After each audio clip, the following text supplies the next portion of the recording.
Okay.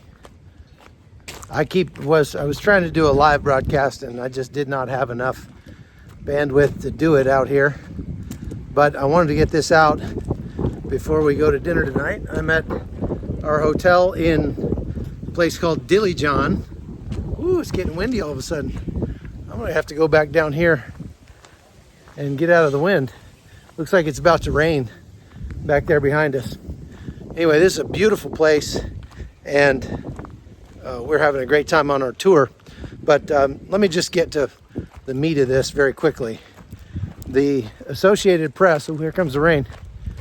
The Associated Press has been just blatantly lying in its reporting about the rescue that took place on Saturday morning in Gaza of the four Israeli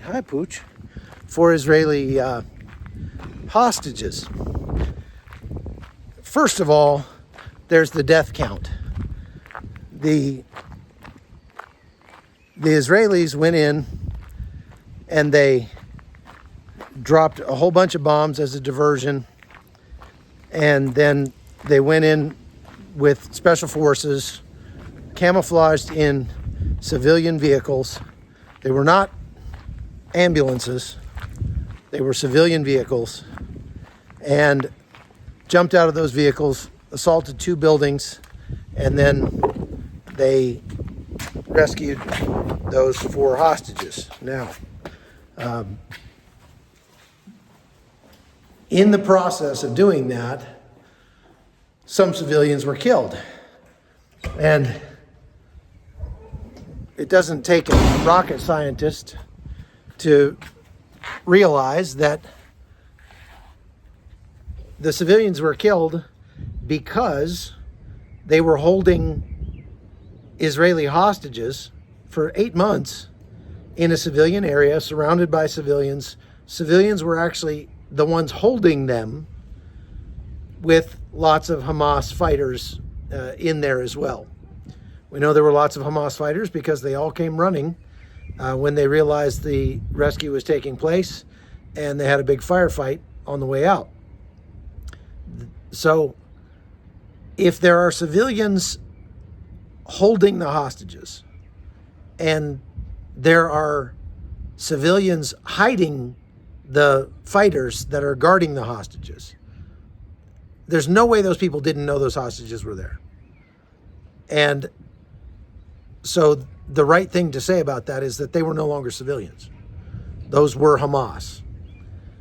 Every one of those people, like, what's the difference between a Hamas fighter and a military-age male in Gaza that's not a Hamas fighter? You tell me. Because the Hamas fighters are wearing civilian clothes and they're not wearing uniforms. So that, like, what's the difference?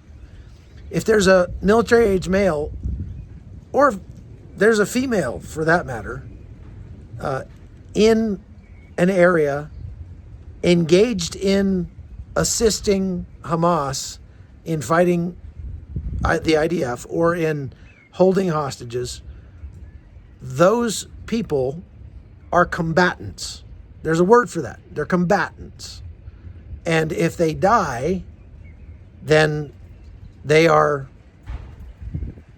toast. I mean, there's no reason for Israel to try to save their lives. There's no reason for Israel to warn them ahead of time.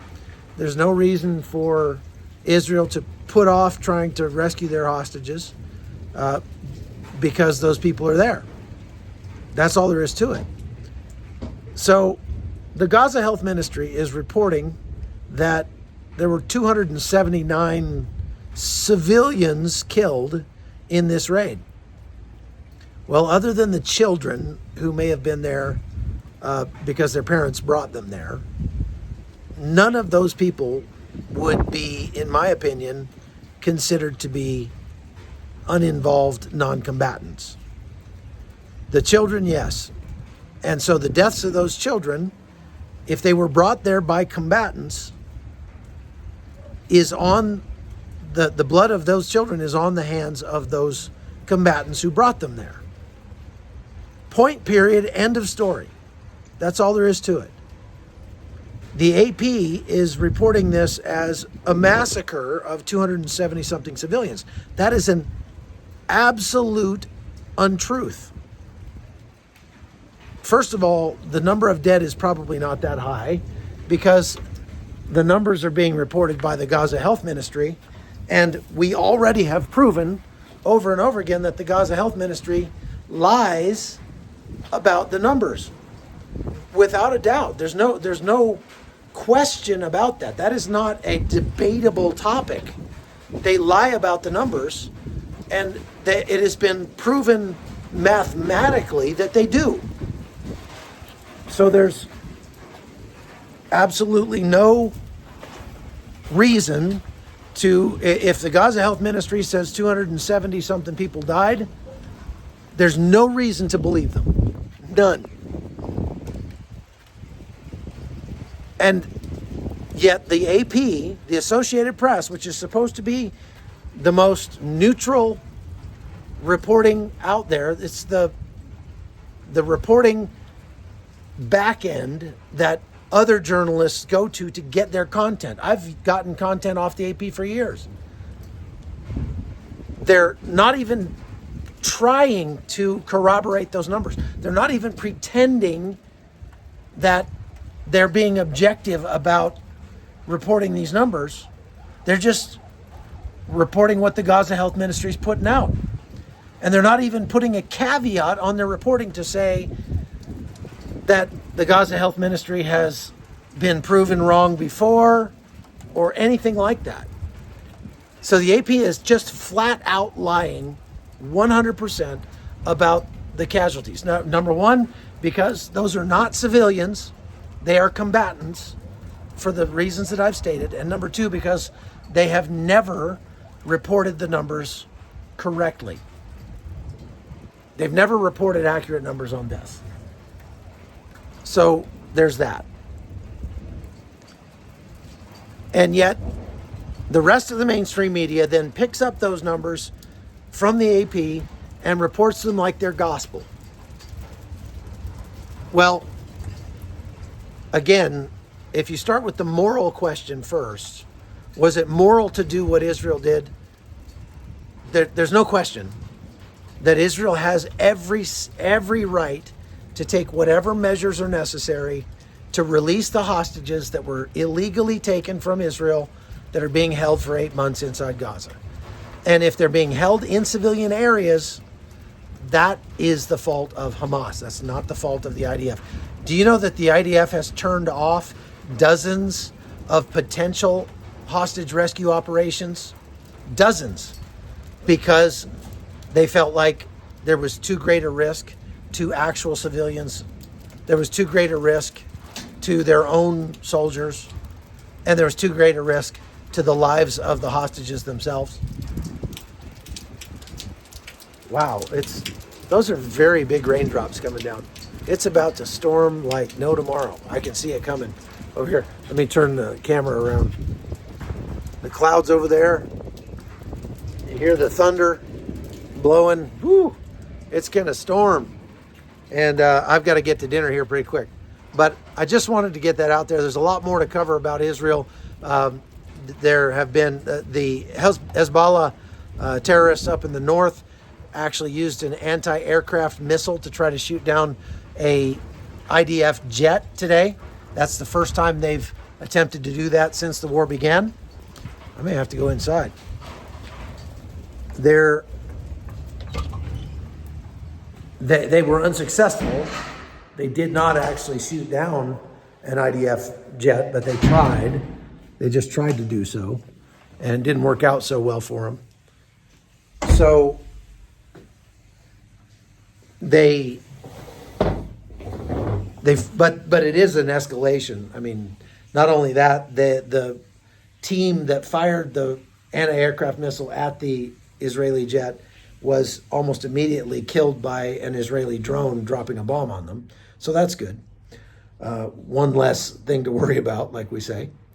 And Benny Gantz resigned from the emergency government, He was a moderate that was basically being directed by the Biden administration. And now what that means is that Netanyahu is going to be pulled further to the right. That means further toward not stopping the fighting, further toward not allowing the Palestinians to take over and manage or administrate the Gaza Strip after this is over. Because now Smotrich and Ben Gvir are going to have a lot more pull on Netanyahu, a lot more influence over him. Of course, those guys all sort of attacked Benny Gantz for resigning. And yeah, I think it will likely so the Biden administration is looking for ways that it can increase the pressure on Netanyahu to stop the fighting altogether, to lose the war. And the only that was now what they're talking about is the Biden administration is thinking about directly negotiating with Hamas without Israel. So how they're going to negotiate for a ceasefire without Israel being a part of the negotiations, I don't know. You can bet that the Biden administration will promise all sorts of good things to Hamas in order to try to get out the remaining American hostages who are being held there. And that's what they're talking about negotiating for. But it will turn out to be a win for Hamas. It'll be helping Hamas or rewarding Hamas for taking the hostages in the first place, and will likely not result in a lot of the American hostages getting out. We know one thing after this hostage rescue, and that is the rest of the hostages are being held as human shields, which we already figured, but now we know for sure. They're being used as human shields around the leadership of Hamas. They're being held in civilian areas, most likely by civilians themselves, who are no longer innocent civilians. They are now combatants when they do that and deserve to die. And Hamas has issued orders for the hostages to be immediately killed if another rescue operation is mounted. Without a doubt, it will make rescuing any further hostages more difficult because of what happened on Saturday. But that doesn't mean they shouldn't have done it. That just is part of how this works.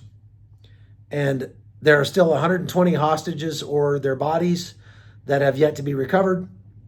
Oh, one more thing about the press. The AP and a lot of other mainstream media refused to call it a rescue, and they said that the hostages were released after 8 months in captivity. Well, Hamas, nobody released those hostages. They were rescued. And that's just shoddy journalism to use the word released. But it's being done on purpose. Most of the mainstream media ink is being spilled talking about the Gazans who died in the operation rather than the 4 hostages who were rescued. And that just shows you how worthless and how rotten the mainstream media has become. Well, that's what I wanted to say. I got to get to dinner. Thanks for watching. Sorry we couldn't get the live to work, but this is the best I could do. We'll see you.